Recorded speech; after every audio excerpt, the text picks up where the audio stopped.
எல்லாருக்கும் வணக்கம். எப்படி இருக்கிறீங்க? இன்றைக்கு நான் ஒரு ஆச்சரியமான கேள்வியோட வந்திருக்கிறேன்.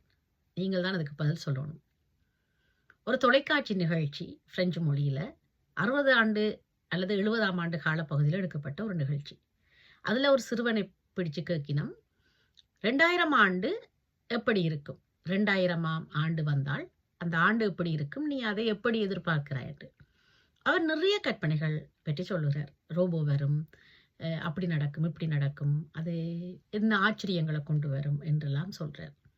உண்மையிலேயே நான் சிறு வயதில் இருக்கும் பொழுது இந்த 2000 ஆண்டு என்றது, நாங்கள் 1900 என்று தான் அனைத்தையும் நாங்கள் போட்டுக்கொண்டு வந்து நாங்கள் படிக்கிற வரைக்கும் 2000 என்றது படுவேகமாக வந்து 2025ஆம் ஆண்டுக்குள்ளும் நாங்கள் நுழைந்து விட்டுட்டோம். நினைச்சு பார்க்க ஆச்சரியமா இருக்குது, எவ்வளவு நீண்ட தூரத்துக்கு ஓடி வந்திருக்கிறோம் என்று சொல்லி. 1900 என்றிலிருந்து 2025 வரைக்கும் நாங்கள் போட பழகிட்டோம். அப்படி இருக்கேக்க, நீங்கள் சிறு வயதில் இருக்கேக்க இந்த 2000 ஆண்டு வரும், அது எப்படி இருக்கும் என்ற ஏதாவது ஒரு எண்ணப்பாடு உங்களுக்குள்ள இருந்ததா? உண்மையா நான் அப்படி எதுவும் நினைக்கல.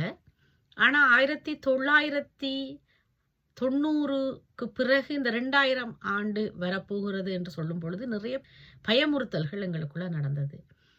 உலகம் அழிஞ்சிடும், உலகமே இல்லாமல் போயிடும், நிறைய செய்திகள் வந்தது. ஒரு பக்கம் இந்த 2000 ஆண்டு வரப்போகுது என்ற பயம்தான் எங்களுக்குள்ள இருந்தது. நீங்கள் இந்த 2000 ஆண்டு வரும் என்று எதிர்பார்க்கும் பொழுது அது எப்படியாக இருக்கும் என்று அந்த காலத்தில் எண்ணி இருந்தீங்க என்றதை என்னோட பகிர்ந்து கொள்ளுங்க. வணக்கம்.